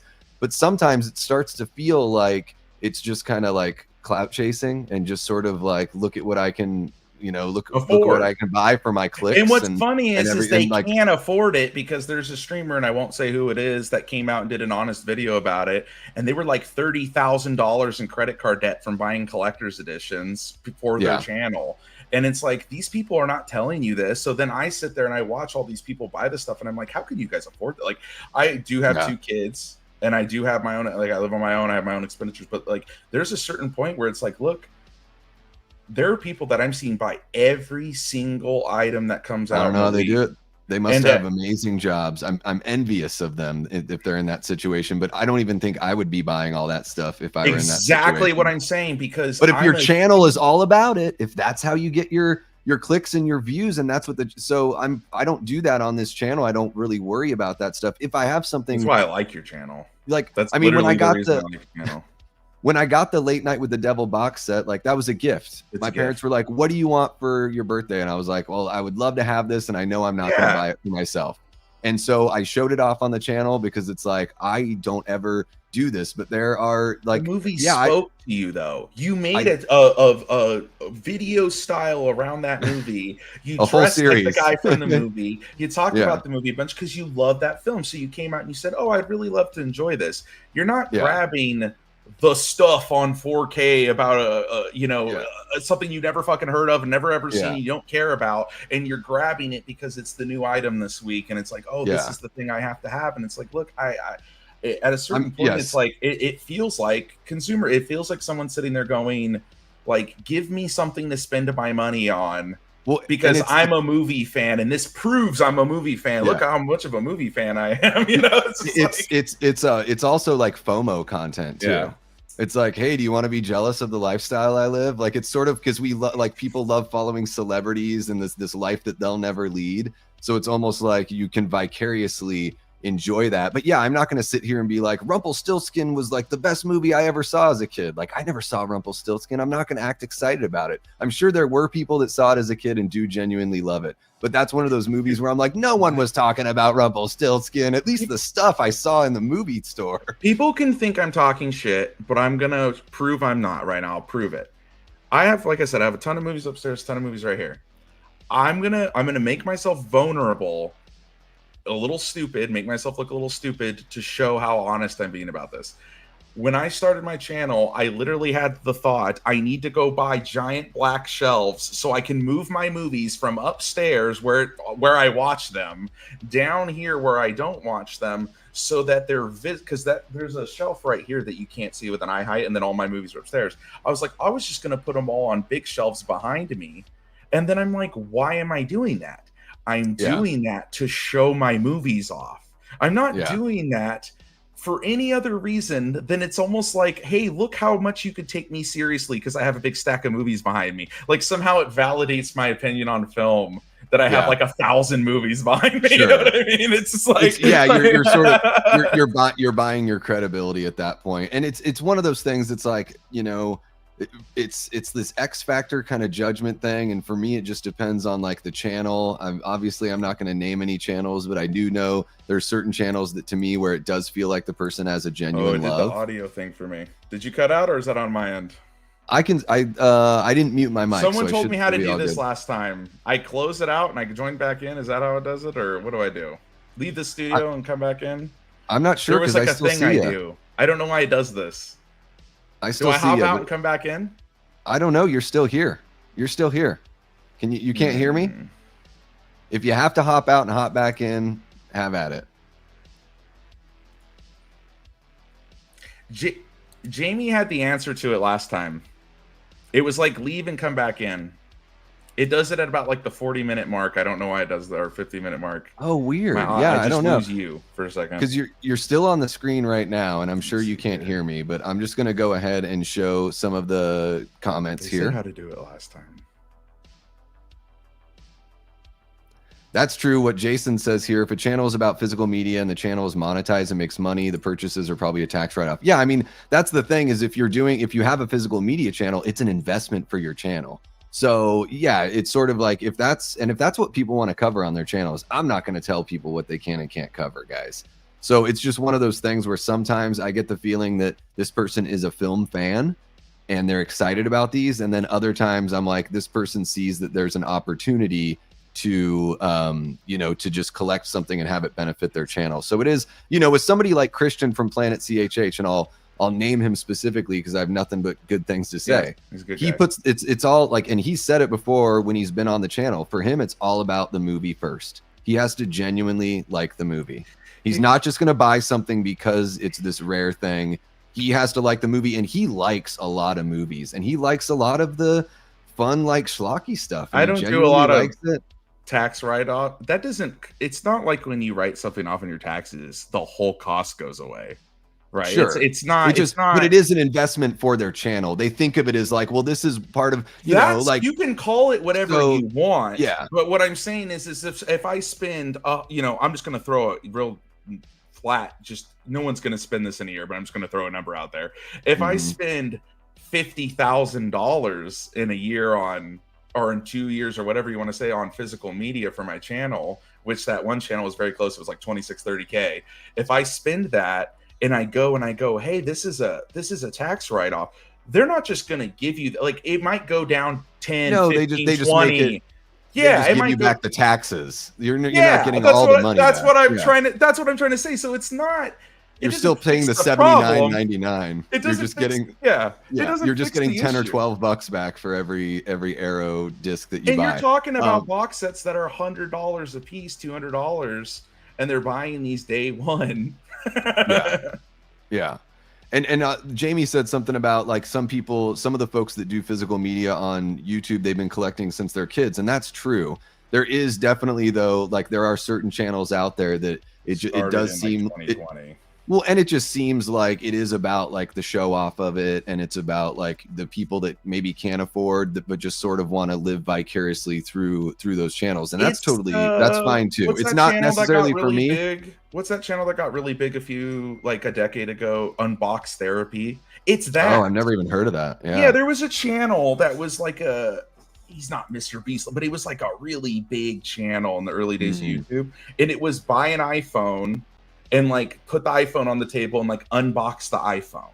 Yeah, and the reason the reason why is because iPhones sell out usually in the very beginning. So people just want to say, hey, if I'm going to go spend my money on this in 2 months, this guy already has it. Show me what it looks like so I can kind of have that experience before I buy it. Because for me, it costs a lot of money, or I may not be able to buy it. And this is a thing, and I'm going to point this out. This is a big one. Or I'm going to watch it so I can come up with a reason for why it's shit, and I don't need to buy it so I can hate on it because I can't afford it, which also kind of does happen, which I always tell my brother. My brother was like, I'm not going to buy a Switch 2. And I said, I told him, I go, bro, you can't afford a Switch 2 right now. So don't walk around going, I'm boycotting something that you can't afford. Like, you wouldn't have bought it anyways. You know what I mean? Yeah. So, like, if you have the money and you were going to buy it, say, I'm not buying this because screw Nintendo. But don't pretend that you're a part of some cause because you broke, boy. You know what I mean? Like, don't be like, oh, I'm not going to buy it. It's like, you don't have the money to buy it. It's like consumer porn, kind of like watching somebody unbox their stuff and show off their stuff. If you're not going to be purchasing it, like, I can sort of understand that, but I mean, there are certain channels where I'm like, this is all just about showing off, and I don't feel the passion for the film. I only feel the passion for, look, I have this thing, and now I get to show people that I have this thing, and they don't. So I love those videos. I watched them, but the problem is lately it starts to, and someone pointed out to me, and I can't get it out of my head, it starts to feel like a video that should be something that almost like Arrow pays, like it's almost like they're like marketing it for Arrow and doing most of the legwork for these companies. And it's like, you're almost doing a job you should be paid for by these people. Because you're kind of a salesman. Yeah, you're sometimes kind they of are because they have their Amazon codes. They're like I see buy a bunch of movies that you don't even need because you get a 30% off if you use my code. I see those all the time, and I'm like, man, like I get it. Like if that helps your channel out, then that's cool. Like but also at the same time, like it is this sort of the pushing of consumerism from from YouTubers and stuff that I have a little bit of struggle with that one, but not something I have to worry about. I don't have that kind of channel. So the worst, I ain't got that kind of money. As bad as it gets for me is sharing an affiliate link for a horror documentary is as bad as I'm gonna get. I bought an Arrow set the other day. It was Shaw Brothers, Shaw Scope Volume 3. It was like a Kung Fu set. And it was like $100 off the price. It was originally $200, and I bought it for $100. And I was like, ooh, like I didn't want to spend it. And you know what's funny, dude? The lady shaded me at. I picked it up at the Barnes and Noble. She threw shade at me. I was buying it, and I go, I didn't know when the sale would end, and I was afraid somebody else might pick up. She looks at it. She looks at the price tag, and she goes, nobody would have wanted this. I'm like, what the hell? What the hell? Yeah, and I used to buy a lot more. Like I worked at an independent record store in Alaska, and I used to buy a lot more physical media then because I could get 20% off. So I would it would be essentially tax free and another 15% off. So, and that's when like Anchor Bay was doing the fun like 4-disc Dawn of the Dead DVD sets and stuff like that. But now I'm and I just sort of got like that for me that was almost like kind of a phase. I still buy things on physical media, but it has to be something like I really, really am going to watch over and over and over again. But Coy, I do have a bit of a time crunch here. I'm sorry about that. I've got to get out in about 10 minutes, and I want to make sure we can talk about at least one of these foreign films. Now we've both seen we've both seen both of them. One of them I've done a review on, and we could get lost in the weeds on it, but what we should talk about is the film that you had suggested to me, which is The Wailing from Korea. I'm guessing this is South Korea because that's the free one. From 2016, and I'll give you my thoughts really quick. And you run it down. You go. Let you jump into it. Yeah. So I think for me, sometimes when it comes to foreign film, sometimes like the language that's spoken can be a bit of an impedance for me, because if I don't quite understand the cadence of the language and everything like that, I have a tough time reading the actors, telling if they're doing a good job, reading the emotion and emphasis. And I know that I certainly have that with Korean films, because while I did enjoy like Train to Busan, like that was a pretty fun movie, even a movie like Parasite, which won Best Picture, like that movie was just not for me. Like I didn't really enjoy Parasite all that much either. Yeah. And I think so watching The Wailing, it's 2.5 hours long, which is really tough for me. And it's a movie that really, like, I felt like it got going about an hour in, and you've got these dim-witted, lazy, out of shape characters that are like that. That's just the way I'm reading these main characters, where I'm like, am I supposed to like this guy or am I not supposed to like this guy? I'm having a tough time figuring it out. But there is the way that they weave this story of like, who can you trust? There is this sort of like xenophobic kind of edge going on here with The Wailing for sure, which I thought was pretty interesting. And man, the end is like it gets really interwoven to where it's like who really supposed to feel that way. Who is the bad guy? It's supposed to make you walk away where you at the end, and this is how you felt, where you go, was she lying to him? Yeah. And was this okay? Are you working together, or like what's happening? Yeah. It's supposed to do that to you a little bit. It is. Yeah, like a multi-level kind of scheme going on here. And I actually, after I watched it, I was like, I just need to read about it just to kind of understand a little more. And there's a deleted scene that like a deleted ending that really does tie everything up in a bow and say, yes, like this is what there was kind of a deleted ending. There was kind of a conspiracy-ish sort of thing going on with these characters kind of working together. But The Wailing for me, it didn't really hit. Like again, a movie that's made really well. Like the production's great, but a movie that just sort of, as I was watching it, I was like, okay, come on, like okay, let's go, like let's get this thing humming. And it felt like it meandered for about the first half of the movie to me. So there's the language. Someone brought this up in a Reddit post that I was reading about the film one time, where they you see it in Train to Busan a little bit, but there is a type of, how do I want to define this word? There's a type of theatricalness to certain cultures acting where they deliver it in a way that's normal where they're from. It's standard. It's a way a lot of things are delivered. To other cultures, it can be a little not off, but a little like, oh, I'm not used to the theatricalness of how you're presenting this to me. It would be delivered a little bit differently. The cadence, if it was an American. Now some of the things I'll point out is like, and some things people said about the film was like, the little girl, like the way she delivers her screaming is very theatrical, and it gets kind of annoying. The man he whimpers in a very theatrical way. You know, the man whimpers in a way, he cries out in a very dramatic. There's a point where he's crying and it's so dramatic that it almost sounds like when a little toddler cries, and they get that like breathing thing going on you don't see adults do that very often. That's not a super common thing. And I someone in the Reddit post, they basically said that the thing they liked about the film is a lot of films like Train to Busan, when they make a Korean film and it explodes to other audiences, they kind of pull that away so that we can kind of come in. And this movie left as much in as you can and still kind of try to invite us in on the fun. And for me, it's a movie and it's so refreshing because it's about, like you said, xenophobia and cultural mistrust, not only amongst other people, but amongst your own community. And the problem with it is, or not the problem, but the thing I enjoy actually about the film, but I can see why people have issues with it, is it's really one of those movies, and you kind of brought this up, where, and it's funny because if it was an American film, people would be like, whoa, whoa, whoa. But it's not. It's somebody trying to explain to you in a way where they're using kind of the whole movie, the ghost thing, everything's kind of an allegory for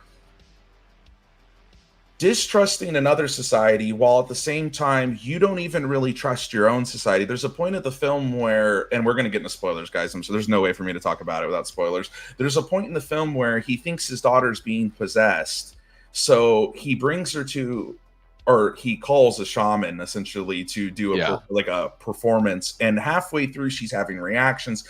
She is responding to it, right? And they're actually doing what I think is a death hex, essentially, is what it is. And the guy's dying on the floor, the other guy that they want to, so it's working. And you don't know at that time if this person that's dying is responsible.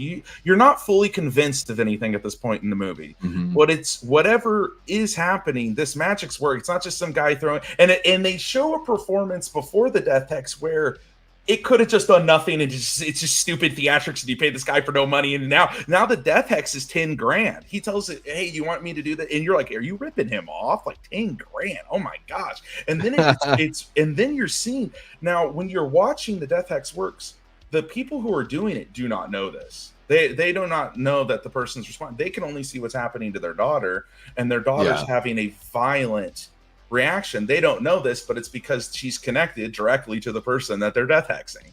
Now I think where the movie really shines is the father commits to the wrong thing. He commits not to his culture and what they're doing. He commits to himself, but he has no backbone. He has no stand. He has no, he doesn't even believe really. He doesn't know what to believe at this point in the film, and he's not connected to it. So his wife's looking at him. She's like, look, like, you need to tell him to stop this ritual because it could kill our daughter. They're fairly convinced if they don't do the ritual, she's pretty much, that's why they're doing it. They paid 10 grand to do it. That's why they're doing it. So when he tells him to stop, in my opinion, that is the cardinal sin of the movie, where it's like, you have now cast aside your heritage, you cast aside you distrusted the Japanese man. Now you're alone and you're going to get what's coming to you. And that's kind of how the movie plays out. It's like you didn't trust the Japanese man. He could have been trying to help you, could have not been trying to help you. That's not the point. The point is you didn't trust anybody, and you can't trust yourself because lack of conviction. Yes, because you have you have no you have nothing driving you forward. You don't know. The shaman was trying to guide him at the end of the movie by calling him on the phone, but you don't even know, like you said, unless that stupid deleted scene. You don't really know if he's guiding this and kind of, you know what I mean? Like, you don't really know. So for me, it's the movie works because. And I compare, and this is not a horror movie, but I compare it to Crazy Rich Asians, which is a movie about racial views of the same race with like you're Asian, but you're an Asian American, so you don't belong here in your homeland because you're an American. But they're like, hey, I'm an American, but I belong, you know, my family's from here, you know what I mean? And it's a movie where I sat in that theater and I was like, you know, I never really thought about, you know, like, because we draw so much attention in America to one side of the argument where it's like slavery and all the, and then when you start to look at other parts of the world, it's like, oh, like, this is other cultures showing you like, hey, we've dealt with this. Like we're dealing with it. Like this is a thing we're dealing with. It's a very human thing. I mean? And xenophobia. It's someone going like, because there's a big part of the movie where they're like, and I hate to say it, but it's true. They don't trust him because he's Japanese. Like that is a part of the movie. It's unfortunate, but there's a big part of it where he's more suspicious. That's a huge part of the movie. They use like the old timey like World War II like slur and everything. So they're very, you know, it does sort of expose that, it's a very human thing to be xenophobic and to, you know, have these misgivings and stereotypes about cultures that aren't your own or aren't from your homeland or whatever. The way this is maybe a movie that I think I think it's a movie you probably need to watch more than once to really get the full scope, because I guess I would say I just wish it didn't meander as much. I think the movie, it could have been an hour 50. It could have been about it. And most of it is just getting to know this guy, this main character that's not really the most likable guy. He's like this lazy ass cop, and he's not really like a good dad necessarily. They ride that line, I think, perfectly, because he tries multiple times to rise to the occasion. But the point of the story is he doesn't know what to do. There's nothing. Yeah, it's like you're okay, rise. What are you going to lean on? Your skills as a cop? What skills as a cop? You're going to lean on your cultural beliefs? What cultural beliefs? You're going to lean on this Japanese guy. You didn't trust him and you tried to murder him. You know what I mean? It's just like, you're trusting this guy you don't know. You're paying him thousands of dollars to come and save your daughter because you don't have convictions. Like you said, you don't have anything to lean on. It's not, it's like if you thought your daughter's possessed and you're Catholic, the thought of an exorcism would, especially in a context of this film, would come into your mind. He's only calling the shaman because other people in his family suggested to call the shaman. There's other people who believe that. Yeah, and he can't even when the daughter's like screaming at him for, very simple questions, but clearly she's under her possession. He can't even answer really simple questions as a father that he should be able to answer. Like why it's important to know what's been going on with his daughter and why he's concerned and why he's worried about these bruises and marks on her body. He can't even answer those questions. Yeah. So this guy is like seriously incapable. And the allegory, I don't mean to cut you off, but I really want to get this in because I know you got to go. The allegory to biblical themes with the crows cawing, the whole deny Jesus 3 times kind of thing. Yep. What that is, that he's not denying, obviously it's not Christianity he's denying, it's not Jesus. He's denying him standing there. He's letting his family, he's putting faith now in this woman. He's just putting faith in everyone but himself. The guy's telling him, hey, don't let her lure you. Don't let this person, you can't trust that she could very well be the one that's, and then she's telling him, no, if you let the bird caw 3 times, which is basically you proving your indifference, proving your lack of ability, proving that you're going to stand here while your family is murdered. Yeah. You know what I mean? Because that's essentially what's happening. It's the caw. I actually think each caw is supposed to, like the first one is I think the mom going, and then the second one is the daughter or the Sure. other, and so each one's a death, and it's like, oh, Yeah. now the third one's you. Now go, right? Yeah. You know what I mean? Kind of thing. For me, at least, that's It's how I it's kind that of viewed it. it's the same crippling indecision when you're looking at Netflix and you don't know what to watch. That's what our main character goes through as far as like how to deal with this phenomenon that's going on in the town. He can't make a decision, and ultimately it means his and everyone he cares about's doom. Yeah. Um, I could see someone not liking the film. I'll give my closeout thoughts. I could see someone not liking the film. I constantly in the film had to go, and I'm going to be honest. For the first hour, I had to go. Don't be bored. Hang in there. Don't be bored. Hang yeah, in there, because it would grab you and then it'd lose you, and then grab you and then it'd lose you. And I'm like, stop! Like, please. I'm actually giving you graces. Hanging in here. Like, I could see lesser people bowing out at like 30 minutes or an hour, and it's like I'm giving you a lot of goodwill. But I feel like at the end, they kind of get there. They really do kind of get there at the end, where I'm like, you know what? Name another movie exactly like The Wailing. There's movies that have similar things, but that movie is pretty unique. And the lore and the mythology is kind of interesting. And the mix of a demon and a zombie movie, kind of with a biological threat kind of thing mixed in them. It's interesting. I think they could have told it in a more concise way, but I think there's a lot of good in there for sure. It just it was a little long in the tooth for me. Absolutely. But I'd give it probably like a 6.5 or a 7 out of 10. But I'm leaning more towards the 6.5. Yeah, I'm probably at about like a 3 out of 5 stars for me, kind of thing. Yeah. Something like that for sure. But I do have to jet, unfortunately. Sorry, I didn't mean to hang you longer than you needed. No, you're all good, man. You're all good. I want to get into, guys, the other movie we were going to discuss was When Evil Lurks. I do want to get into that, so we'll have to bring you back on, or maybe I can hop on over to your channel and we can talk about that another time. But yeah, this was great, man. I had a really good time just catching up with you about film and just sort of shooting the shit a little bit.